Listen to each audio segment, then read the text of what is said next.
You're Zero, doing great. no, zero touch exploitations specifically are an exploitation where you as the victim don't have to do a single thing to be exploited. It's kind of amazing. Now, there are other types of exploitations that are out there where you as the victim still don't have to do anything to be exploited. You know, when there are vulnerabilities in operating systems, in services, things that need to be patched that just aren't patched, those can be exploited without you having to do anything. But I think the one that makes this really interesting is that it's targeted directly at individuals. And we've seen this, the end users, and exploiting you by you doing nothing in this instance. And we've seen this to an extent with other types of exploitations in the past. My favorite are those drive-by exploitations, if you remember those, Dustin, where they would just, you would be surfing the web.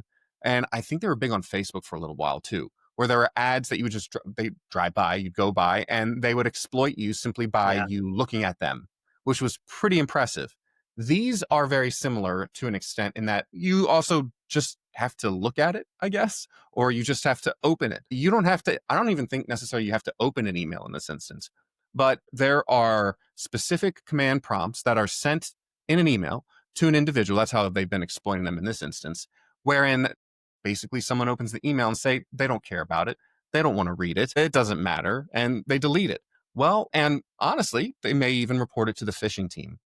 It's too late at that point. The integrated AI has already received instructions on what to do with all the prompts as you create prompts moving forward. And it can take a lot of information from your system. Specifically, let's use this as an example. For every email that's typed or sent from there on out, or every time you use AI in a prompt to work on something for work, it sends through arguably not even very complicated infrastructure, right?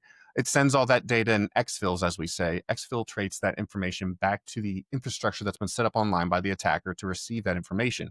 Without knowing it, you could be sending a ton of intellectual property, business documents, key ideas, thoughts that go straight to the attackers. And you might not even know about it. And in fact, and I think this is really interesting too, Dustin, we've seen a big rise in organizations and companies requiring employees to use AI, requiring them to integrate it Oh. into their workflow. You don't even have a choice anymore. It's one of your goals on your performance assessment each year. So you're required to use these in a lot of circumstances, and all of that's also going to the attacker. My thought here, Dustin, and I'd like your take on it, is what do you think this inherent, is this really that new? Because I think an argument can be made both that this is a new type of exploitation, but that it's also not really. I think a lot of times in the field of cybersecurity, what's old is new again happens a lot. And what are your thoughts as far as, you know, tradecraft, as far as the implementation, as far as the creativity this looks? Yeah, this bothers me a lot. Maybe more than it should.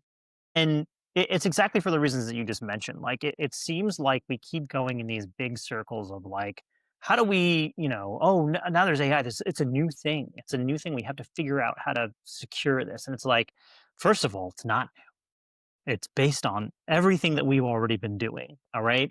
There are some new functions to it. But as far as securing the data, it's not new. It's still the same data. It's still going to the same places, and you still need to have the same information and cybersecurity practices in place to make sure the data isn't leaked.